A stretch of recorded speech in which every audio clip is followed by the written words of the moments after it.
자, 2021년 4월 3일 서방관계법규 기출해설특강. 자, 저는 서단계에서 서방학 개론과 서방관계법규를 담당하고 있는 정경문입니다. 자, 서방학 개론 시간 때 제가 또 제 설명을 해드렸지만 일단 과목이 바뀌었으니까 다시 한 번 더 설명을 드리겠습니다.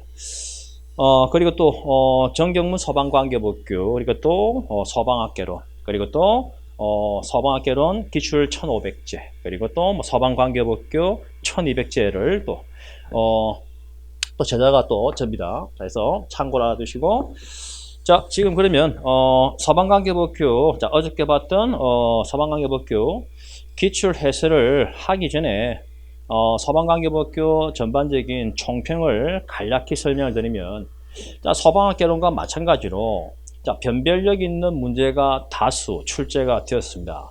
자, 제가 선정을 한 그 변별력 문제는, 자, 지금 제가 특강을 하는 요 문제는 A형입니다.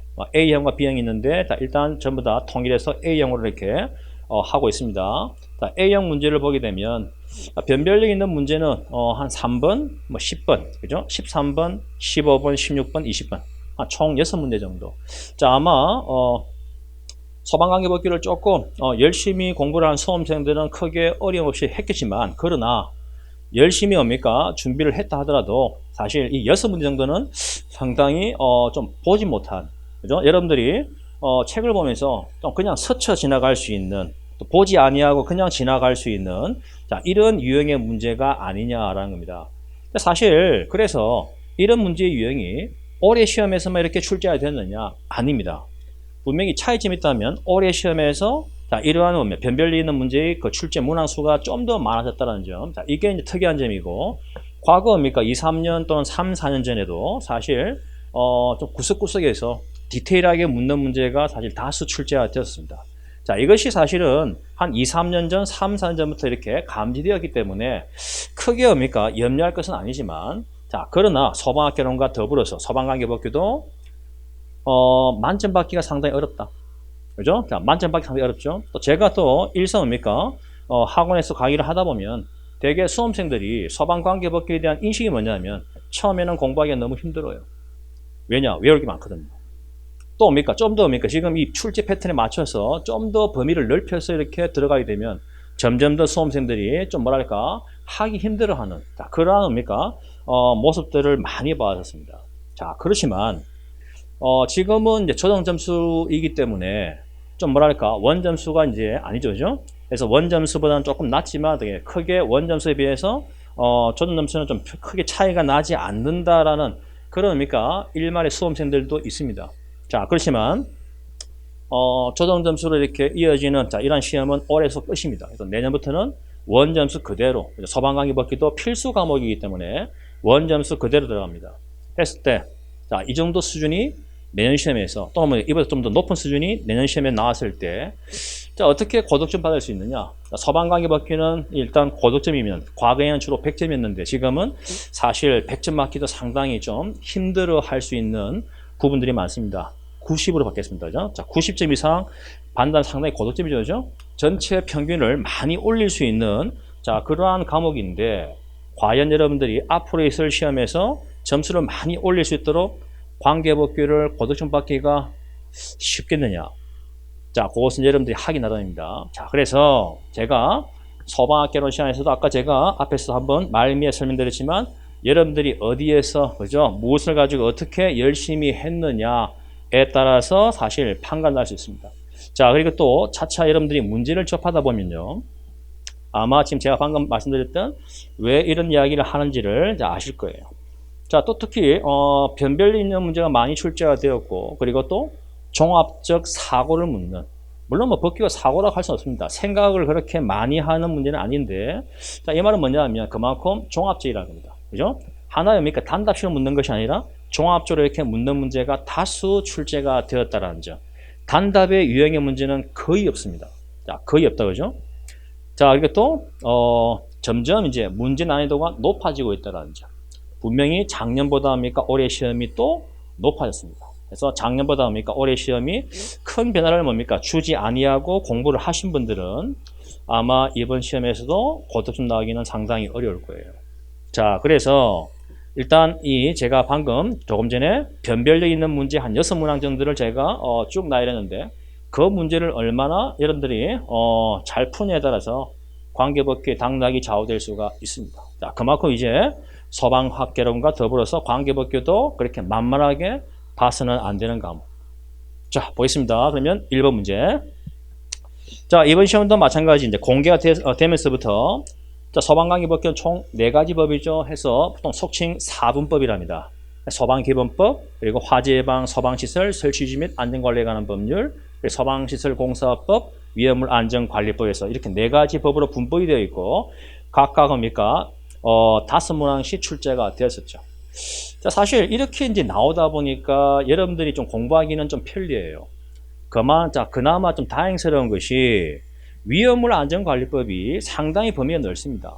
상당히 범위가 넓고 또 특히 여러분들이 위험물 안전관리법에서 공부하기가 상당히 힘들어하는 위험물 안전관리법 시행규칙 별표 있죠, 그죠? 자, 별표 4부터 나와 있는 위험물 제조소 등의 위치, 구조, 설비에 대한 기준. 자, 올해도입니까?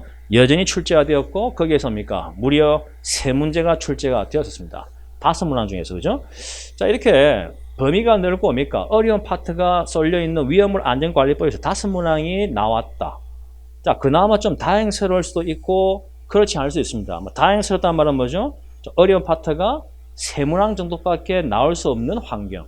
그게 다행스러운 것이죠, 그죠? 그러면 어떻게 되죠? 5문항을 이제 맞추는데 굉장히 많은 내용을 봐야 된다는 점. 일종의 뭡니까? 속된 말로 가성비가 좀 이렇게 없는, 자, 그죠? 좀 없는, 자, 그러한 파트가 위험물 안전관리법이에요. 그러나, 그죠? 그러나 그 파트를 포기하고서는 고득점 절대로 갈 수가 없다는 점. 자, 보겠습니다. 문제 1번. 자, 먼저 소방기본법 5문항 나오죠? 자, 보겠습니다. 소방기본법 및 같은 법 시행령상 화재예방 조치. 자, 화재예방 조치했죠? 소방기본법이라는 것은 앞으로 여러분들이 소방 공무원이 되었을 때 현장에서, 자, 그 현장이 뭐 구조 현장이든 구급 현장이든 또는 화재 현장이든, 자, 그 현장에서 앞으로 여러분들이 해야 될 활동에 관한 기준법이 뭐죠? 소방기본법입니다. 그래서 그 활동에 있어서 가장 첫 번째 뭐예요? 미리, 그죠? 예방이죠. 그래서 그 파트가 바로 화재예방 조치입니다. 자, 여기에 관한 내용이죠. 자, 먼저 보기 1번. 소방본부장 또는 소방서장은 보관기간이 종료된 때에는 보관하고 있는 위험물 또는 물건을 매각하여야 한다.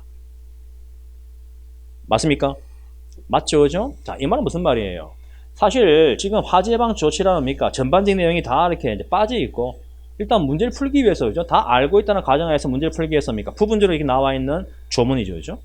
자, 쉽게 말하면 무슨 말입니까? 예를 들어서 우리 강의실에 여러분들에게 위해를 줄 수 있는 위험한 물건이 방치되어 있다. 신고하겠죠, 그죠? 신고를 받은 소방본부장 또 소방서장이 옵니다. 와서 보니까 그 위험 물건을 지금 당장 치워야 되는데 일종의 주인이 없어요. 관계인이 없다, 그죠? 그 위험 물건에 관계인이 없다. 그럼 누가 치울 수 있죠? 해당 소속 공무원이 대신 치울 수가 있죠. 치웠습니다. 자, 치우게 되면 반드시 보관해야 되죠, 그죠? 그래서 이러이러한 물건을 보관하고 있습니다라고 게시판에 공고합니다. 며칠이죠? 14일 동안. 맞습니까? 14일 동안 공고를 하게 되고 또 며칠 더 보관하죠? 공고 끝나는 그 다음 날부터 며칠 더? 7일 더 보관. 맞죠? 이 기간까지 주인이 나타나지 아니하면 어떻게 돼요? 아니하면 반드시 뭐죠? 매각이죠. 맞나? 폐기 아니야? 매각이죠. 그죠? 매각하도록 되어 있습니다. 폐기는 언제 하죠? 파손되어서, 그죠? 파손되어서 위험물이 위험물로서의 기능을 할 수 없는 상황이면 폐기할 수 있죠. 그죠? 그래서 매각을 하도록 되어 있다. 그 내용이 1번이에요. 맞죠? 자, 보기 2번. 며칠 기간? 보관기간 7일이죠. 게시판 공고 끝나는 그 다음 날부터 7일 더 보관. 그리고 3번은 게시판 공고일이죠. 14일. 맞습니다. 그리고 또 자, 이렇게 매각이나 폐기를 하고 난 이후에 뒤늦게 그 위험 물건의 주인이 나타나면 보상을 반드시 해줘야 됩니다. 누가 보상하죠? 대개 소방활동, 지금 뭐죠? 예방조치 활동이야. 소방활동상 발생된 피해 보상은 누가 하죠? 소방청장 또는 시도의사가 하지만 화재예방 조치 명령상, 자, 매각하고 폐기를 하고, 그죠? 하고 난 이후에, 그죠? 보상은 누가 하죠? 이것은 소방본부장 또는 소방서장이 보상합니다.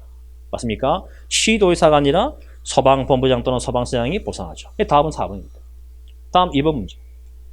소방용수시설에 대한 설치 기준. 자, 여기서 뭐죠? 판에 박힌 문제죠. 그죠? 대개 이 내용은 틀리면 안 돼. 해서 옳은 것은, 자, 보기 1번.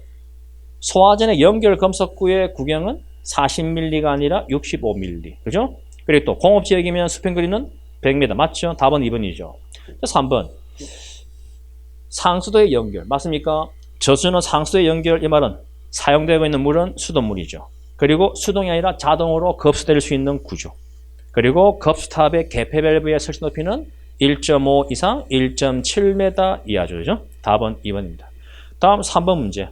자, 요 내용도 우리가 수업 중에는 분명히 했습니다. 보통 119 종합 상황실. 자, 이 문제 뭐죠? 대개 주로 나왔던 것이 상급기관으로 보고를 해야 될 화재와 재난 상황의 종류. 작년 시험에 나왔었죠. 그죠? 2020년 공채 시험에 나왔었습니다.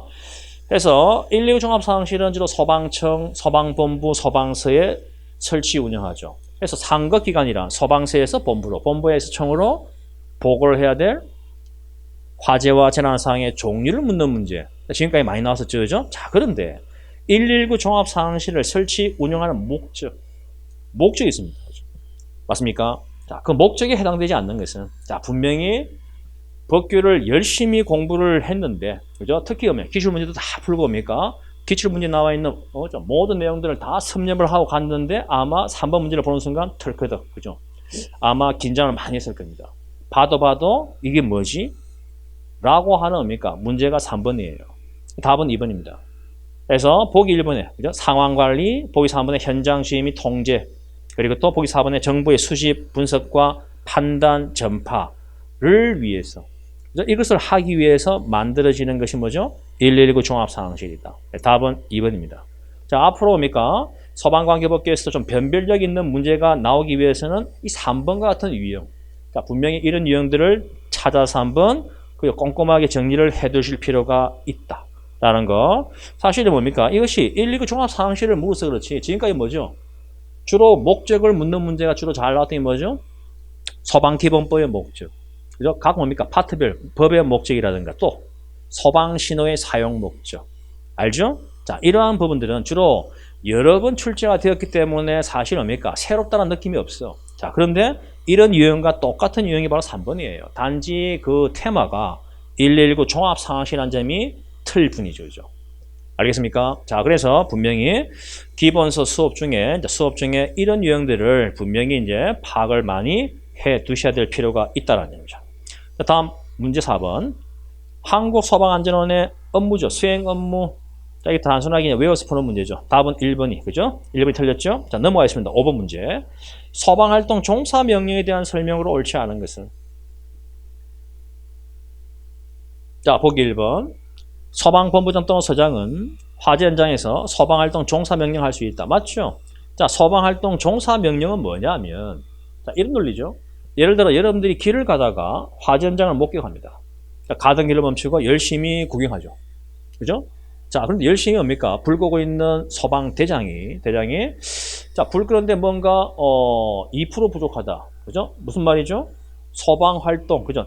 뭡니까? 불을 끄는데 또는 불이 번지는 것을 막기 위해서 또 사람을 구출하는데 뭡니까? 뭔가 2% 부족해. 그래서 구경하고 있는 여러분들에게 불 끄는데 또 사람을 구출하는데 불이 번지지 아니하도록 하는데 좀 도와달라. 즉 누굽니까? 관할구역 안에 살고 있는 사람 또는 그 현장에 있는 사람에게 명령할 수 있죠. 좀 도와달라고 명령할 수 있죠. 이 명령을 소방활동 종사 명령이라 합니다. 맞습니까? 자, 그 내용이 밑에 보기 1번과 2번에 나와 있죠. 그죠?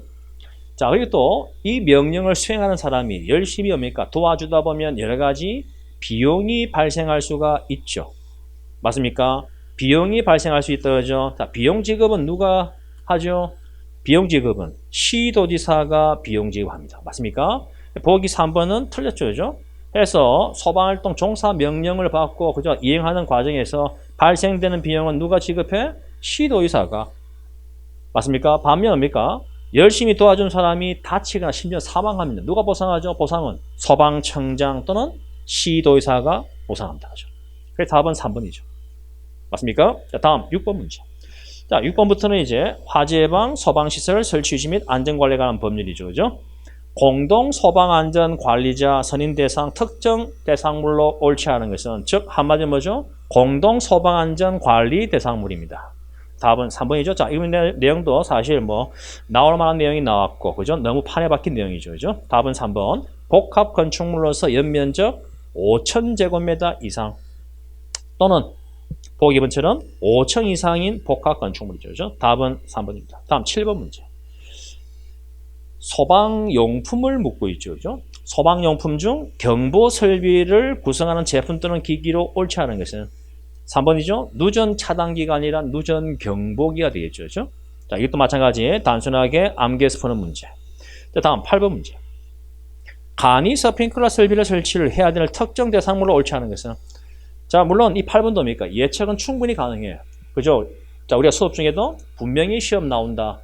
특히 전체 소방시설 종류 많죠. 종류별 설치를 해야 될 그 대상물의 규모 등을 반드시 다 외워야 한다.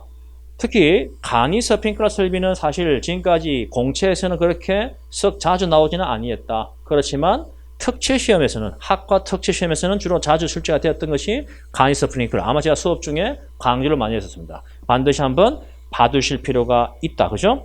그래서 자 보겠습니다. 옳지 않은 것이죠. 4번이죠. 숙박시설 중 생활형 숙박시설로서 해당 용도로 사용되는 바닥면적 합계 600이죠. 그죠? 500이 아니라 600제곱미터 이상. 그래서 지금 8번 같은 문제들도 마찬가지 공부하기는 굉장히 힘들어요. 아마 여러분들 그 많은 내용을 그죠? 특히 숫자 위주로 이렇게 외워야 돼요. 숫자도 뭐죠? 뭐 1도 있을 것이고 10, 그죠? 100, 1000, 그죠? 만도 있을 것이었다. 다양한 숫자를 다양한 내용에서 이렇게 외우기가 그렇게 만만치 않습니다. 자, 그래서 8번 문제 사실 나올 것이 빤한데, 그죠? 나오게 되면 사실 수험생 입장에서 쉽게 답 짓기가 그렇게 쉽지가 않다는 점, 그죠? 자, 그러나 나올 수 있습니다. 답은 4번입니다. 자, 다음 9번 문제. 종합정밀 점검이죠. 그죠? 자체 점검에는 종합정밀 점검이 있고 뭐가 있죠 또? 작동 기능 점검이 있죠, 그죠? 그래서 종합정밀 점검에 대한 설명으로 옳은 것은 자, 보기 1번. 소방시설 관리업자만 할 수 있다. 틀렸죠. 소방시설 관리업자도 할 수 있지만 자, 또 누가 할 수 있죠? 점검을. 점검자. 소방시설 관리업자 그리고 소방안전관리자 선임된 소방시설 관리사 그리고 소방기술사가 할 수 있죠. 그죠? 종합정밀 점검. 자, 보기 2번. 작동기능 점검을 포함하죠. 자, 이런 내용은 제가 수업 중에도 누누이 강조했고 또 문제에서도 많이 봤던 내용입니다. 그래서 종합정밀 점검이라는 것은 작동기능 점검을 포함한다. 무슨 말이냐면 우리 하원 건물이 자체 점검, 특히 종합정밀 점검 대상이라 합시다. 자, 그러면 종합정밀 점검을 하는 것이 아니라 하다 보니까 어떻게 돼요? 작동기능 점검도 해야 되죠. 즉, 한 달 전에 뭡니까? 작동기능 점검을 했으니까 오늘 실시하는 종합정밀 점검은 한 달 전에 했던 작동기능 점검을 빼고 하는 것이 아니라 포함해서 하는 것이 종합정밀 점검이다. 그리고 보기 3번. 점검 시기죠. 건축물의 사용 성일이 속하는 다음 달이 아니라 속하는 달에 실시. 그죠? 건축물 사용 성일이 속한 달에 설치한다. 자, 보기 4번. 자, 보기 4번은 종합정밀 점검 대상물이죠. 스프링클러 설비가 설치된 특정 대상물 맞죠? 그죠? 자, 이 이외에도 뭐 물, 분무 등 소화 설비가 설치된 연면적 5,000제곱미터 이상이면 한다 등등등. 그죠? 그래서 종합정밀 점검 대상을 알고 있는지를 묻는 문제. 답은 4번입니다. 다음 10번 문제. 자, 이 10번 문제가 또 마찬가지. 자, 여러분들의 이제 변별력을 평가하는 문제. 자, 여러분들이 고득점 가기 위해서 반드시 알아야 되는, 맞춰야 되는 문제가 10번 문제예요. 자, 상당히 구석진 내용인데, 자, 분명히, 그죠? 지금까지 시험에 단 한 번도 나온 바가 없는 내용. 맞습니까? 특히 소방안전관리자가 주로 해야 될 업무 중에는 피난계획을 설정하죠. 그죠? 피난계획을, 그죠? 설정해서 실행한다. 그죠? 자, 이러한 업무가 있는데, 이 피난계획, 자, 이 피난계획에 이제 계획을 만들 때 포함되어야 할 여러 가지 사항 중에 방법론에 대한 내용입니다. 자, 보겠습니다. 소방안전관리 대상물의 관계인이 자, 피난시설의 위치, 피난 경로 또는 대피 요령이 포함된 피난 유도 안내 정보를 근무자 또는 거주자에게 정기적으로 제공해야 하는 방법. 자, 반드시 뭐죠? 소방안전 대상물의 관계인은 자, 피난시설의 위치나 피난 경로 또는 피난 대피령이 포함된 피난 유도 안내 정보를 그 대상물에 근무하고 있는 근무자, 또 거주하고 있는 거주자에게 정기적으로 제공을 해야 되는데 제공해야 될 그 내용, 방법이 뭐냐 이거죠. 그죠? 자, 요 내용도 우리 수업 중에 다 했던 내용입니다. 자, 보기 1번. 틀렸죠? 연 1회가 아니라 연 2회입니다. 연 2회 피난 안내 교육을 실시하는 방법. 자, 보기 2번. 분기별 1회 이상 피난 안내 방송을 실시하는 방법. 자, 보기 3번. 피난 안내도를 청마다 보기 쉬운 위치에 게시하는 방법. 자, 보기 4번. 엘리베이터, 출입구 등 시청이 용이한 지역에 피난 안내 영상을 제공하는 방법. 이 네 가지예요. 자, 이 네 가지를 반드시 제공하도록 되어 있다. 그죠? 답은 1번입니다. 다음 11번 문제. 자, 11번부터는 이제 공사법이죠. 자, 보겠습니다. 공사 감리에 관한 내용으로 옳은 것은? 자, 보기 1번. 감리업자가 감리원을 배치하였을 때는 소방본부장 또는 소방서에게 동의를 받는다. 자, 감리업자가 감리원을 그 현장에 배치를 하게 되면 소방본부장 또는 서장에게 동의를 받는 것이 아니라 통보하도록 되어 있습니다. 통보하도록 되어 있죠. 통보해야 되는 것이 동의받는다. 틀렸죠? 자, 보기 2번. 소방본부장 또는 소방서장은 특정 대상물에 대해서 감리업자를 공사 감리자 지정해야 된다. 자, 특정 대상물에 대해서 감리업자를 공사 감리자로 지정을 할 수 있는 당사자는 누구죠? 관계인이죠. 그 대상물의 관계인이, 그죠? 그 대상물의 감리자를 지정을 하게 되는 겁니다. 맞습니까? 해서 그 감리업자가, 그죠? 감리원을 배치를 하게 되면 배치 통보를 하죠. 이건 뭐죠? 그죠? 관할 소방본부장 또는 소방서에게 통보하는 것이죠. 그죠? 자, 그래서 2번도 틀렸죠. 맞습니까? 자, 3번은 자, 지하층을 포함한 층수가 16층 이상으로서 300세대 이상인 아파트에 대한 공사는 상주공사감리. 자, 감리는 상주감리가 있고 일반감리가 있습니다. 자, 상주감리와 일반감리. 상주감리를 해야 될 대상 중에 하나가 뭐죠? 지하층을 포함한 층수가 16층 이상으로서 500세대죠. 아파트는 500세대 이상인 아파트 공사는 상주해야 된다. 그죠? 틀렸죠? 자, 보기 4번이 맞죠? 상주공사 감리 기간입니다. 자, 기간은요. 소방시설용 배관을 설치하거나 매립한 때부터 완공검사 증명서를 발급할 때까지 그 현장에 감리원을 배치하는 것을 상주감리예요. 반면 일반감리는요. 일주일에 1회 이상 그 현장에 배치해서 감리를 보는 것을 뭐라고 하죠? 일반감리라 하죠. 답은 4번이 맞습니다. 다음 12번. 소방시설 공사법에 규정한 내용으로 옳지 않은 것은? 자, 보기 1번. 특정 대상물의 관계인 또는 발주자는 공사 등을 도급할 때에는 해당 소방시설 업자에게 도급한다. 맞죠? 자, 도급에 대한 부분이죠. 그래서 관계인 또는 발주자가 자, 누구한테 도급을 줘요? 소방시설 업자에게 도급을 하도록 되어 있다. 맞다, 그죠? 자, 보기 2번. 소방본부장이나 서장은 완공검사나 부분 완공검사를 하였을 때는 완공검사 증명서나 부분 완공검사 증명서를 발급한다. 맞습니다. 자, 보기 3번. 관계인은 하자보수기간에 소방시설에 하자가 발생하였을 때는 공사업자에게 그 사실을 알려야 하며, 맞죠? 자, 통보를 받은 공사업자는 3일이죠. 7일이 아니라 3일 이내에 하자보수를 해주든지 앞으로 하자보수를 이렇게 하겠습니다 라고 하는 하자보수 계획을 관계인에게 반드시 뭐죠? 서면이죠. 서면으로 알려야 된다. 맞다, 그죠? 자, 보기 4번. 소방시설에 등록을 한 후 정당한 사유 없이 1년이 지날 때까지 영업을 시작하지 아니하거나 계속하여 1년 이상 휴업한 때에는 영업정지 처분을 할 수 있죠. 몇 개월이죠? 최대 6개월입니다. 6개월 이내 기간 정한 영업정지 처분을 할 수 있는데 이와 가름될 수 있는 자, 행정적 처분이 뭐죠? 과징금입니다. 그래서 3천만 원 이하의 과징금을 부과할 수 있다. 참고로 올해죠. 2021년 6월 1일부터 이제 시행되는 법안에는 공사법상 과징금은 2억 원 이하로 이제 상향됩니다. 그래서 자, 어저께 쳤던 여러분 시험에서는 3천만 원까지 현재 그죠? 통되고 있죠. 그죠? 6월 1일 이후부터는 2억 원 이하입니다. 답은 3번입니다. 다음 13번 문제. 자, 13번 문제도 마찬가지. 자, 일종의 자, 여러분들의 변별력, 그죠? 고득점 가기 위해서 반드시 풀어야 될 뭡니까? 문제 중 하나가 또 13번이에요. 자, 이것도 사실 뭐 법규는 되게 책에 다 있는 내용이죠. 있지만 어디에서 어떤 문제가 나오냐, 어떤 내용이 나오냐에 따라서 상당히 변별력을 가질 수가 있다는 겁니다. 그 중에 이제 한 문제가 13번이죠. 자, 서방 기술자, 그죠? 기술과 관련된 자격, 학력, 경력. 자, 서방 기술자가 되기 위해서는 조건은요, 자격을 갖추든지, 학력을 갖추든지, 아니면 경력을 갖춰야 되는데, 자, 그 인정 범위죠. 그죠? 자격, 학력, 경력 인정 범위에 관한 내용으로 옳은 것은. 자, 옳은 거예요. 자, 보기 1번은 서방 공무로서 3년간 근무한 경력이 있는 사람은 중급이 아니라 초급 감면이 될 수 있죠. 그죠? 그리고 보기 2번과 3번은 해당 사항은 없고, 자, 보기 4번이 맞죠. 그죠? 자, 특급 감리원은 서방 기술자 자격을 가지고 있든지, 아니면 기계 분야, 아니면 전기 분야 서방 설비 기사 8년간 경력. 그죠? 또는 기계 분야 또는 전기 분야 서방 설비 산업기사는 12년 이상 경력이 있으면 특급 감리원이 될 수 있다. 맞죠? 4번입니다. 다음 14번. 감리업자의 업무, 즉 감리자의 업무 범위를 묻고 있죠.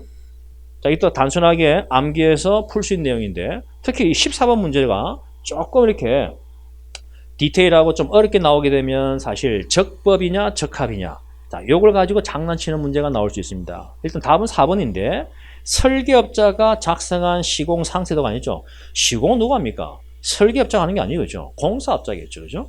맞습니까? 해서 공사업자가 작성한 시공 상세 도면의 적합성 검토. 자, 그런데 예를 들어서 공사업자가 작성한 시공 상세 도면에 뭐죠? 적합성이 맞죠. 적법성 검토하면 틀립니다. 그래서 적법인지 적합인지도 좀 구분해서 알아둬야 됩니다. 답은 4번입니다. 다음 15번 문제.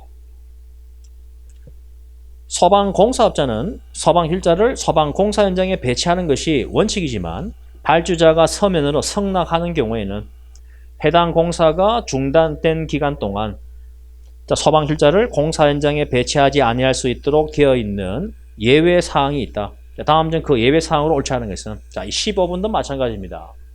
그래서 여러분들이 고득점 가기 위해서 반드시 해결해야 될 문제 중 하나가 15번. 자, 왜 이 문제가 어려우냐?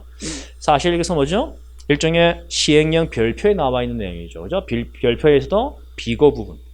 우리가 보통 잘 보지 않는, 그죠? 주된 별표 내용을 우리가 잘 보는데, 사실 뭡니까? 부연 설명인 비고에 나와 있는 부분들은 잘 이렇게 보지 않는 경향이 많습니다. 또, 최근에 뭐죠? 이것은 추가된 법안이죠. 그죠? 자, 그래서 지금까지 한 번도 나온 전례가 없는 내용이에요. 자, 그래서 지금 발주자가 뭡니까? 서면으로 어떻게 돼? 승낙을 하는 경우, 공사 현장에 뭡니까? 기술자를 배치하지 아니해도 된다라고 뭡니까? 그죠? 일종의 승낙을 하는 경우, 자, 이 경우에는요, 공사가 중단된 기간 동안에는 기술자를 현장에 배치하지 아니할 수가 있다는 것이죠. 그죠? 이런 예외 사항이 있는데 그 예외 사항으로 옳지 않은 것은, 답은 2번이죠. 그죠? 그래서 예외 사항은 3가지입니다.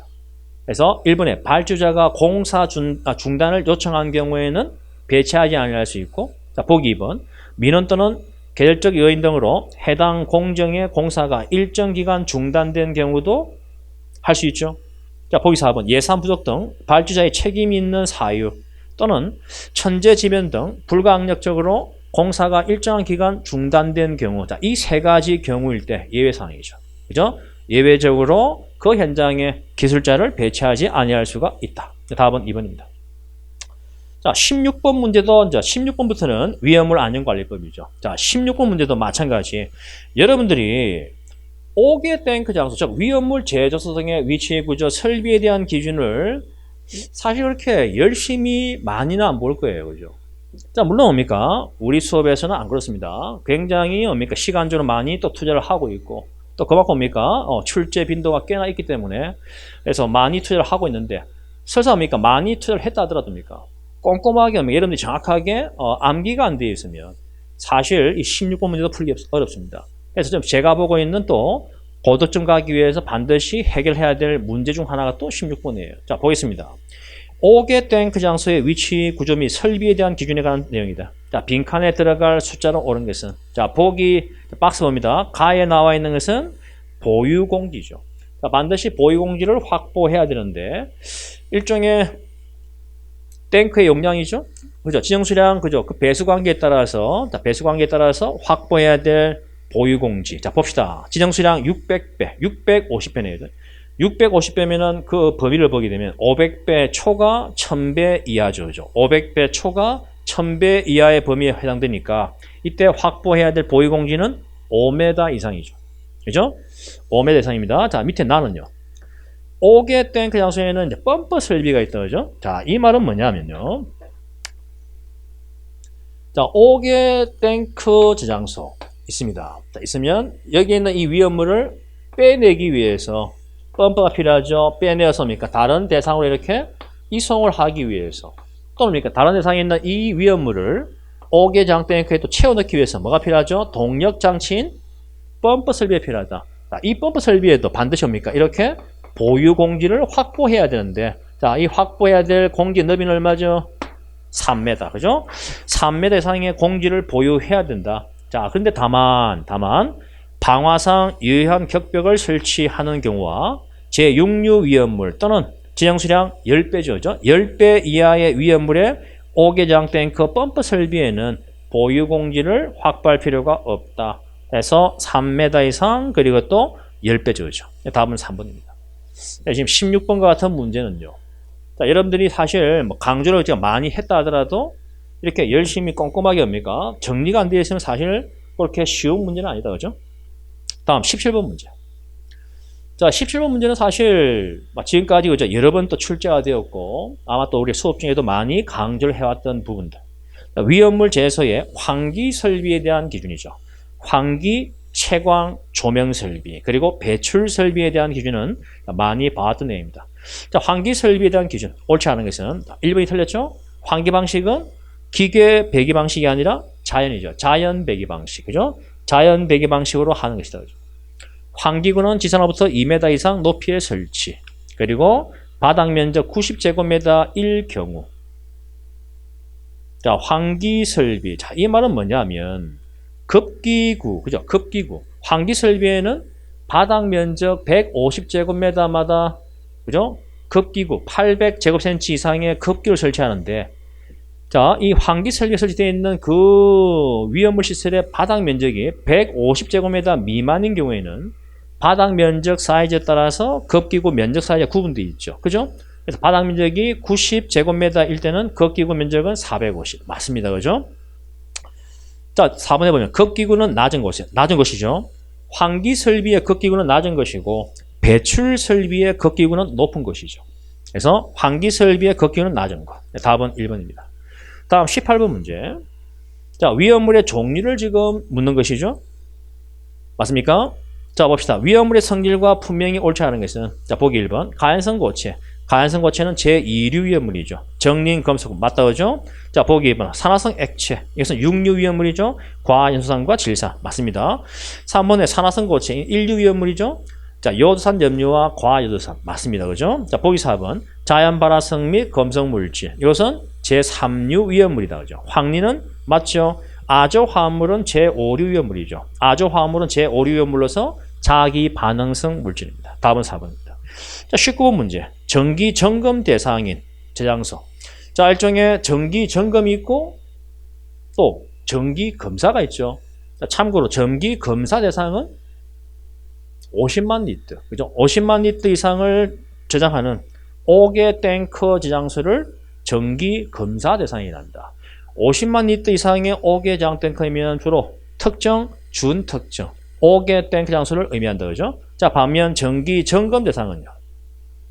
주로 관계인이 예방 규정을 정해야 되는 대상도 포함되어 있죠. 자, 그 이외에도 지하 탱크, 이동 탱크 등이 있다. 그죠? 답은 1번이죠.